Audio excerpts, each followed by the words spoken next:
శ్రోతలందరికీ ప్రభు యేసుక్రీస్తు నామములో శుభాశీస్సులు. క్రీస్తు శిలువ మరణం సంగీత రూపకం, కలువరిలో రవళించిన కరుణ వీణాస్వరాలు. ఈ సంగీత రూపకానికి నేనెందుకు అలా నామకరణం చేశాను? ఇంతకు ఏమిటి ఈ కరుణ వీణ? ఆ యేసుక్రీస్తు ప్రభువే ఈ కరుణ వీణ.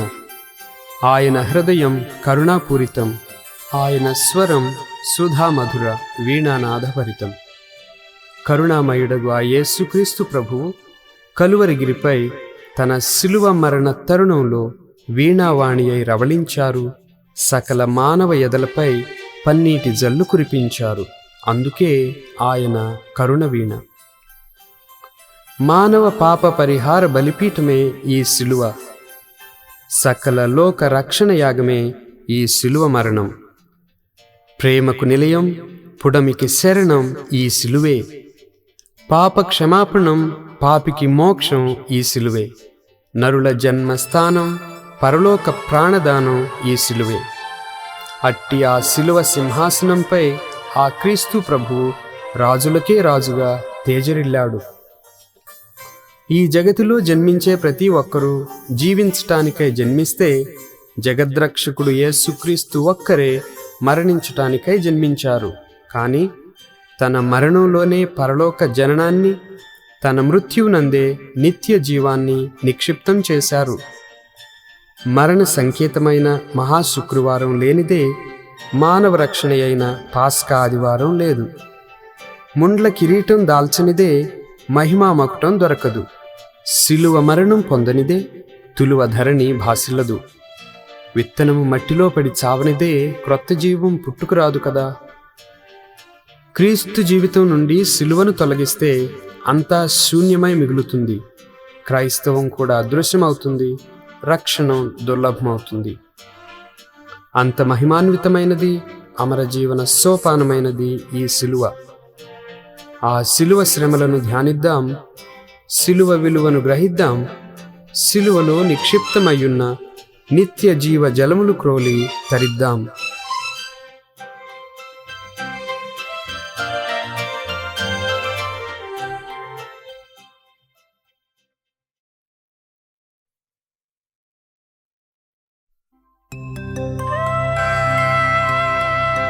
పాపబానిసై శాపగ్రస్తమై దైవానుగ్రహమునకు దూరమై దిక్కు తోచకయున్న లోకోద్ధారణార్థమై అవతరించిన అనగుడే యేసుక్రీస్తు.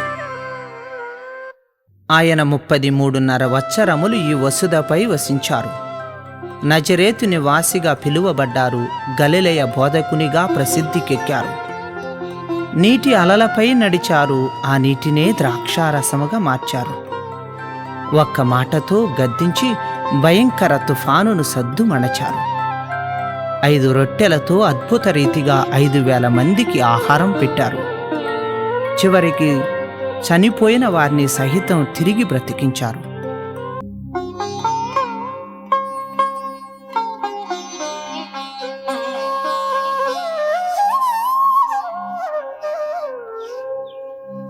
పాప బరువున కృంగు వారిని లేవనెత్తారు. పలు విధముల రోగులను ఇలా స్వస్థపరిచారు. పిశాచ పీడితులను విమోచించారు. బాధాతప్త హృదయములను ఆదరించారు. ప్రయాసపడి భారము మోసి ఎదల సేద తీర్చారు. దారి తప్పిన గుర్రెను వెదకి రక్షించారు.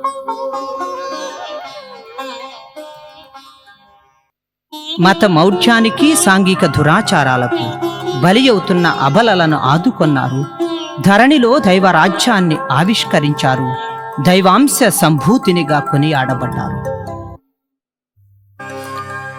లోకమంతా ఆయన కోసం వెతికేది, ఆయన వెనుకే తిరిగేది. ఏ నోట విన్నా ఆయన పలుకే, ఏ చోట కన్నా ఆయన ప్రతిభే.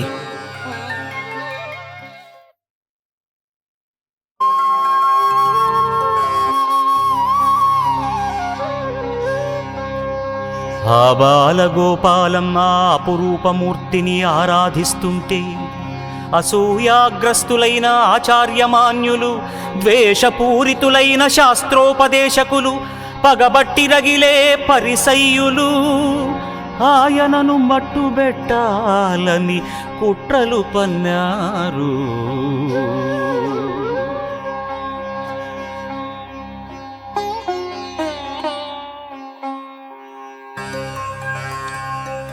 ఆయన అనుంగు శిష్యుడే అందుకు అవసరపడ్డాడు. 30 వెండి రూకలకై ముచ్చటైన ఒక్క ముద్దుతో ఆయనను అరివర్గాలకు అమ్మివేశాడు. 3 వసంతాలు తనకు బాసటై మురిపెముగా తనతో మసిలి మెసగిన శిష్యగణం కాస్త చిందరవందరయ్యింది. ప్రాణభీతితో పలాయనం చిత్తగించింది.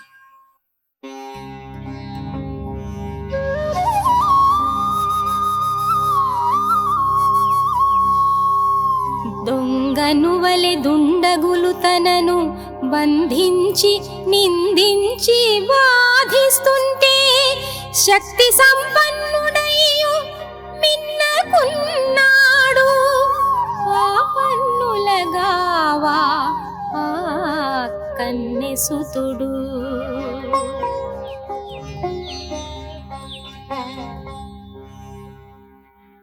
పరమ పావనమూర్తి పవిత్ర దైవమైన వానినే ఈ పతితలోకం పాపి అన్నది. నాడు ఓసన్న అని ఎలిగెత్తి వినిపించిన జనమే నేడు 3 నాడులు ముగియకముందే సిలువ వేయండని గోల చేసింది. చంపమంటూ పొలికేక వేసింది.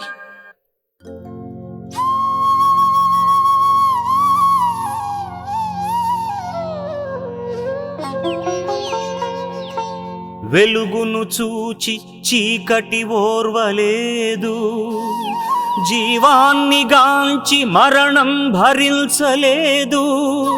పుణ్యం ముందు పాపం నిలువలేదు, అందుకే పవిత్రునిగాంచిన పతితులు భీతిల్లారు, వెలివేశారు, బలి చేశారు.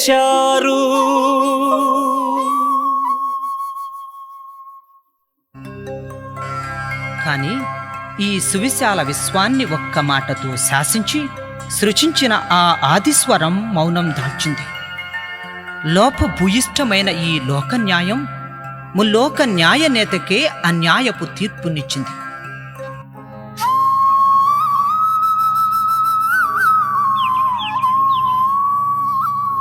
కరకు కొరడా దెబ్బలచి ప్రభు కాయమంతా గాయమయ్యే, కోరలైన ముళ్ళ మకుటం తిరుశిరస్సును చీల్చివేసే, ధారలుగా కారిన రుధిరం దేహమును దుర్బలము చేసే.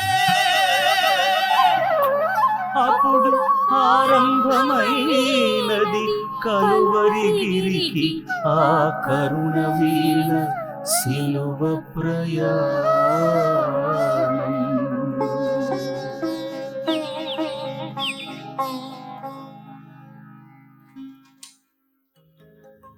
భారమైన సిలువం రానును భుజములపై నిడుకొని సుడివడుతూ అడుగులు వేస్తూ నడవలేక నడుస్తూ పడుతూ లేస్తూ నేలవాలారు.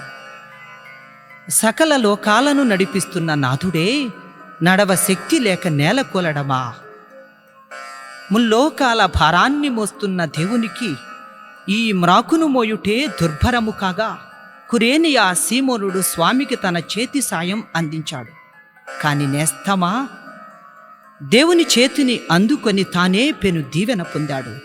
ఆ కరుణ వీణను ఒక పరిపరికించు.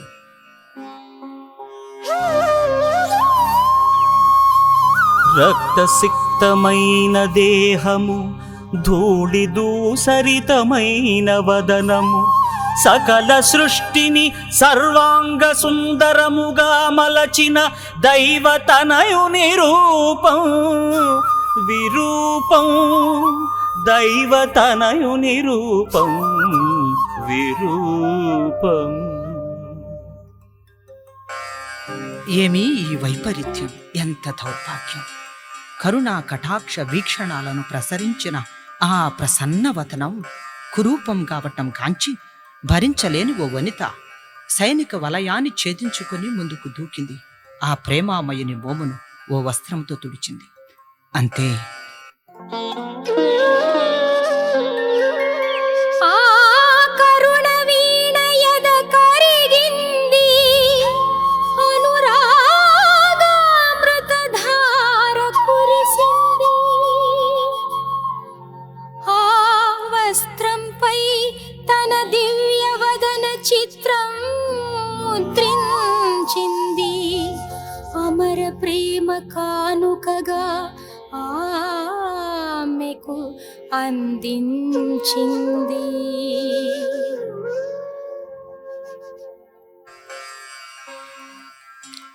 ముష్కరముఖల కేకలు, స్వజాతి సైంధవ హేళలు, ధర్మశాస్త్రాందుల ఈలలు, ఫరిసీయుల పరిహాసపు గోలలు, కదం తొక్కే వేళలో కరుణవీణ కలవలపడగా వెలవెలలాడుతూ విలపించారు మనసున్న మహిళలు కొందరు.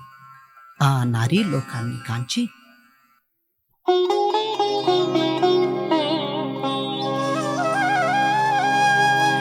యెరూషలేము కుమార్తెల్లారా, రక్తసిక్త దేహుడనగు నన్ను చూస్తున్న వనితల్లారా, ఏడవకండి ఏడవకండి, నా కోసం ఏడవకండి.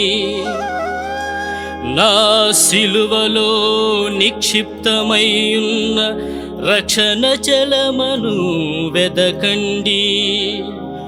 మీ పిల్లలకు కూడా అద్దాని తెలుపండి. మున్నీరయ్యే మీ కన్నీరు కావాలి, ముందు తరాలకు రక్షణ పన్నీరు.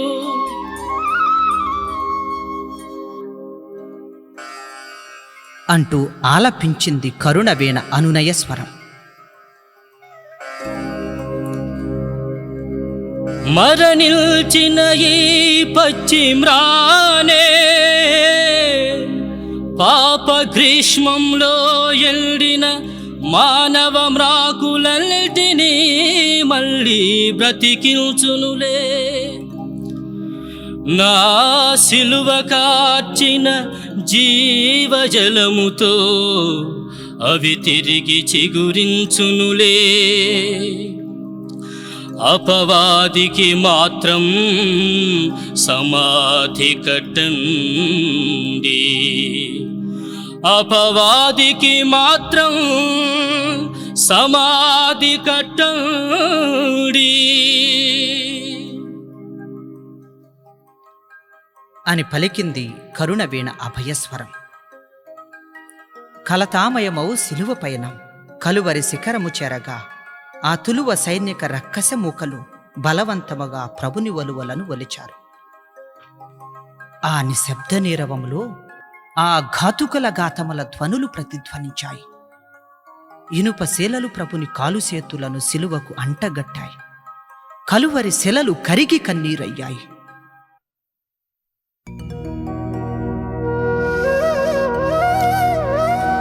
తాకిన ప్రతి తనువును స్వస్థపరిచిన హస్తాలకే మేకులా,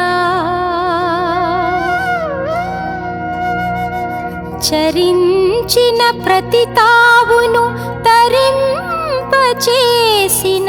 చరణాలకే చీలలా.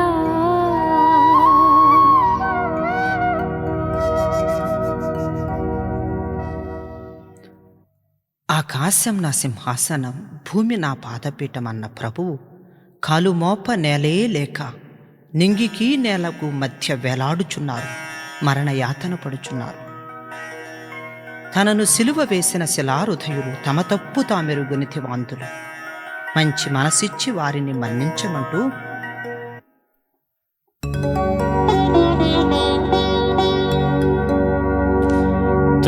తండ్రి వీరేమి చేయుచున్నారో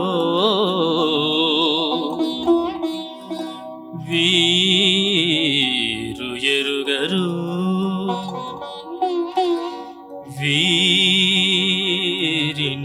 క్షమించండి.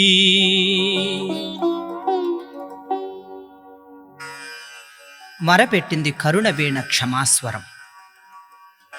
క్షమలొలుకు ఆ పలుకులు ఆలకించి ఆశాపూరితుడై ఆ ప్రక్కనున్న దొంగ, కరుణామయ, నేర ప్రవృత్తే నా జీవిత కథ ఇతివృత్తి.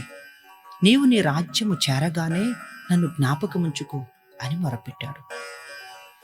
మరణ ముహూర్తములో ఉన్న ఆ చోరునితో,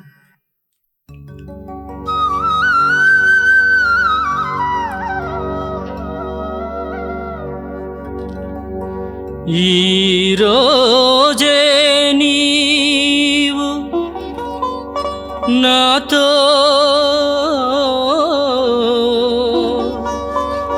నా తండ్రి రాజ్యంలో ప్రవేశిస్తావు. నా వారసుడవవుతావు.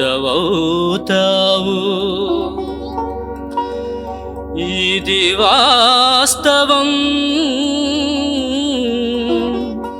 నేస్తం, నే చెబుతున్నది వాస్తవం.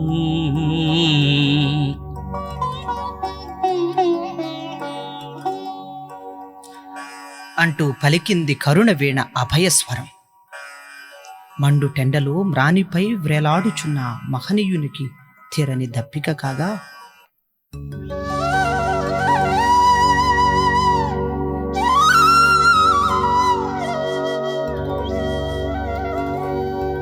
నాకు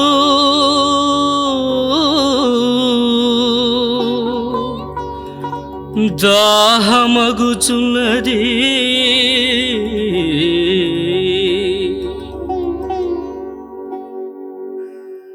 అని పలికింది కరుణవీణ అభ్యర్థన స్వరం. కనికర శూన్యులైన కఠిన సైనికులు చేదు చెరకను ప్రభుని పెదవులకందించారు. తల్లడిల్లిన తన తల్లియు తనకు ప్రియుడగు చిన్న శిష్యుడు వేదనతో మోగగా రోదిస్తూ సిలువ చెంత నిలుచుండుట అవలోకించి తాను లేని లోటు తీర్చదలచి,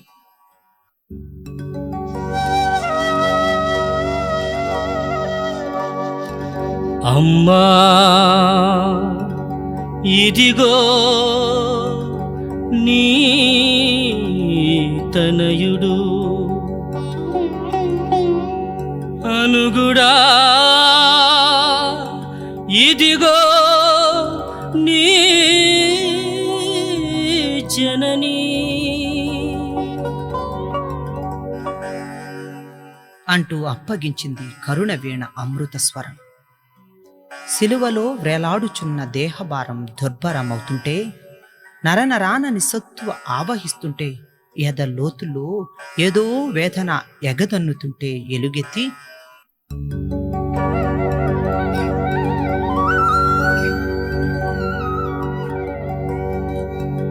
ఏలీ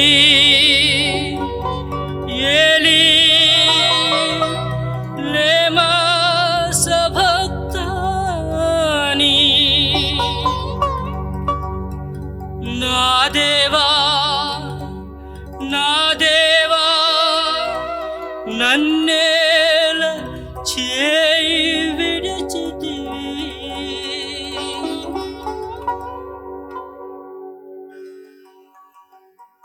అంటూ ఆక్రందించింది కరుణవీణ ఆవేదన స్వరం. యుగయుగాలుగా జగతి ఎదురు చూస్తున్న పాప పరిహార యాగం ఫలించిందని తలంచి, తరతరాలుగా ధరణి తప్పిస్తున్న దైవ రాజ్యావిష్కరణ జరిగిందని గ్రహించి,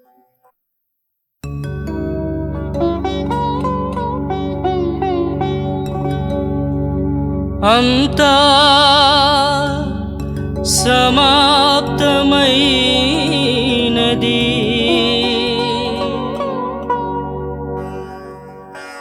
అంటూ ధ్వనించింది కరుణ వీణ సువార్త స్వరం. ఏమిటి ఈ వింత? మిట్ట మధ్యాహ్నం కటిక చీకటియా? ఇది నిజమా? అవును, ఇది నిజం. నమ్మలేని పచ్చి నిజం. ఎర్రని ఎండ కాసేవేళ అది 3 గంటల సమయం. కాని సూర్యుడు అదృశ్యుడయ్యాడు. ఆకాశం ఆవేదనతో ఆక్రందించింది. అవనిపై అంధకారం అలుముకుంది. ఏమీ ఈ వైపరీత్యం? నేనే లోకానికి వెలుగును అనిన జగజ్యోతిని కాదన్న లోకానికి ఇక మిగిలినంత చీకటే, కారు చీకటి. దేశమంతా మసిపూసుకున్న ముఖంలా ఉంది. కలువరిగిరి కలవరముతో కాటుక కళ్ళమయ్యింది. ఎటు చూసినా పెను చీకటి. కొండ బండలు భయముతో భ్రద్దలయ్యాయి. నిండుగా ఉన్న దేవళపు తెర రెండుగా చినిగింది. అప్పుడు పైకెగసింది ఓ సుస్వనం.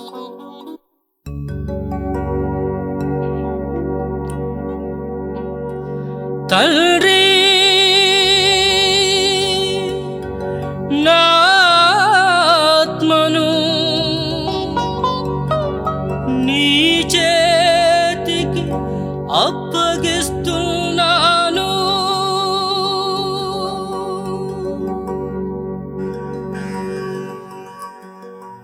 అంటూ తారాస్థాయిలో ఆలపించింది పంచమ శృతిలో కరుణవీణ చరమస్వరం. కరుణవీణస్వరం మూగవోయింది. కంటకావృత శిరం ముందుకు వాలింది. ఆత్మపావురం పైకెగసిపోయింది. ఆ తండ్రి సన్నిధి ప్రాంజలించింది. అయితే ఈ మరణమే అంతమా? ఆనాడు ఒక వృక్ష ఫలం పాపానికి మరణానికి నిలవైంది. ఈనాడు మరో మ్రాని ఫలం పుణ్యానికి జీవానికి ఆలవాలమైంది. నరికిన చెట్టు మొదలు నుండి పిలకలు మరలా మొలకెత్తుతాయి. మరణించిన క్రీస్తు ప్రక్క నుండి మళ్ళీ నవజీవ చిగుళ్ళు పుట్టుకొస్తాయి. మీరు ఈ ఆలయాన్ని నేల కూల్చండి, 3 నాళ్లలో మరలా నెలకొల్పెదను అని పలికిన ఆ ప్రభువు అమరజీవి అయి లేస్తాడు. భూమి తల్లి గర్భములో 3 నాళ్లు నిద్రించి మృత్యుంజయుడై యేసు తిరిగి వస్తాడు. ఈ మహిలో మనిషిని మహితాత్మునిగా మలుస్తాడు. ఓ నమో యేసుదేవా, నమో సిలువనాథా, నమో మరణ విజేత, నమో నమః, నమో నమః, నమో నమః.